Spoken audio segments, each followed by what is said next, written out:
ہم کہیں گے کہ اپنے بندوں میں سے، اللہ اپنے بندوں میں سے، عباد بندے، من عبادی ہی اپنے بندوں میں سے، فباؤ پس وہ سب لوٹے، پس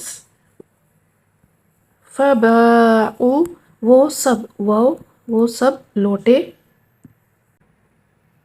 بغضب بی کے ساتھ غضب علی پر، غضب پر غضب، استغفر اللہ، اور للکافرین لی کے لیے، لی کا مطلب کے لیے، للکافرین کافروں کے لیے، عذاب ہے، مہین رسوا کرنے والا۔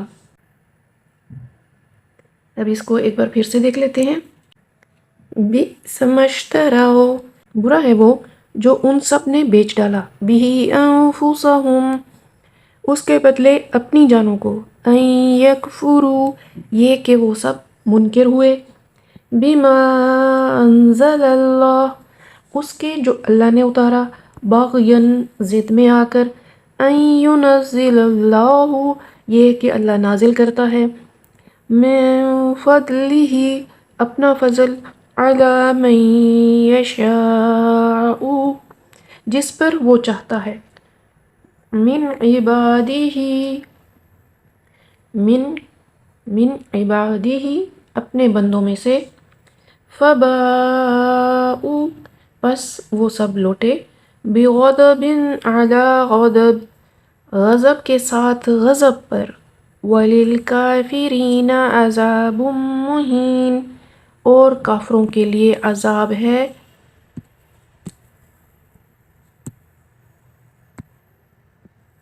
مہین رسوا کرنے والا۔ استغفر اللہ کی مختصر تفسیر دیکھتے ہیں۔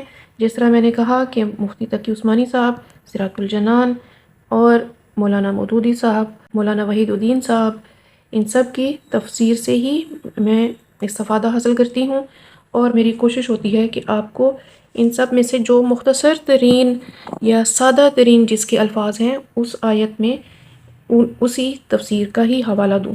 میں ساتھ ساتھ ہی اسکرین پر منشن کر دوں گی۔ اب مفتی تقی عثمانی صاحب اس آیت کے لیے فرما رہے ہیں کہ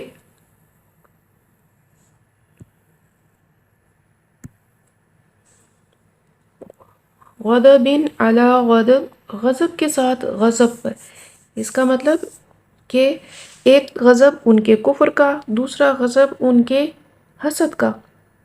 تو غضب پر غضب اس کا مطلب یہ ہے کہ ایک غضب ان کے کفر کا ہے اور ایک غضب ان کے حسد کا ہے۔ اب اس آیت میں یہ بتایا جا رہا ہے کہ بئس ما اشتروا بہ انفسہم انہوں نے اپنی جانوں کا کتنا برا سودا کیا، انہوں نے اپنی جانوں کا کتنا برا سودا کیا۔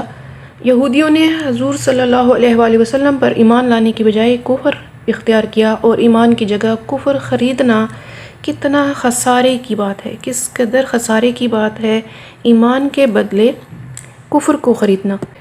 اسی سے ہر آدمی نصیحت حاصل کرے کہ ایمان کی جگہ کفر، نیکیوں کی جگہ گناہ، اطاعت کی جگہ نافرمانی، رضائے الہی کی جگہ اللہ تعالیٰ کے غضب کا سودا بہت خسارے کا سودا ہے۔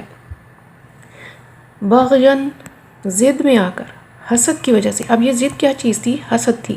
یہودیوں کی خواہش تھی ختم نبوت کا منصب بنی اسرائیل میں سے کسی کو ملتا، لیکن جب انہوں نے دیکھا کہ وہ اس منصب سے محروم ہو گئے اور بنی اسماعیل کو یہ منصب مل گیا، تو وہ حسد کی وجہ سے حضور صلی اللہ علیہ وآلہ وسلم اور ان پر نازل ہونے والی اللہ تعالیٰ کی کتاب قرآن مجید کے منکر ہو گئے۔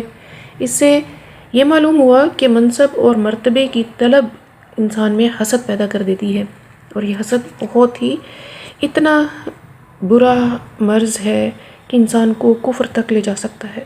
استغفر اللہ۔ بغضب علی غضب غضب پر غضب کے مستحق ہو گئے۔ یہودی تورات کو ضائع کرنے، اس کے احکامات کو تبدیل کرنے کی وجہ سے پہلے ہی غضب کے مستحق تھے۔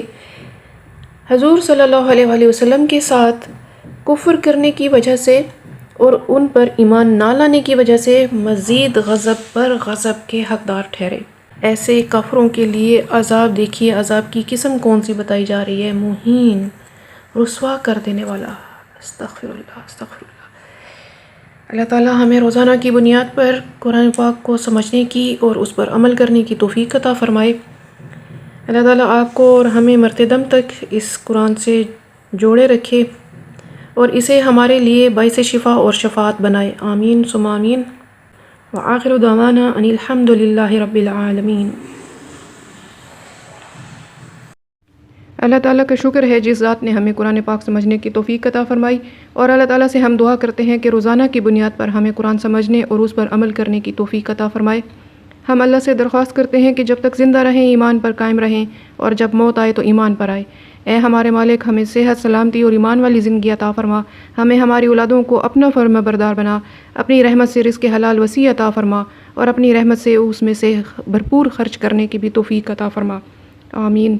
ربنا تقبل منا انک انت السمیع العلیم وتب علینا انک انت التواب الرحیم۔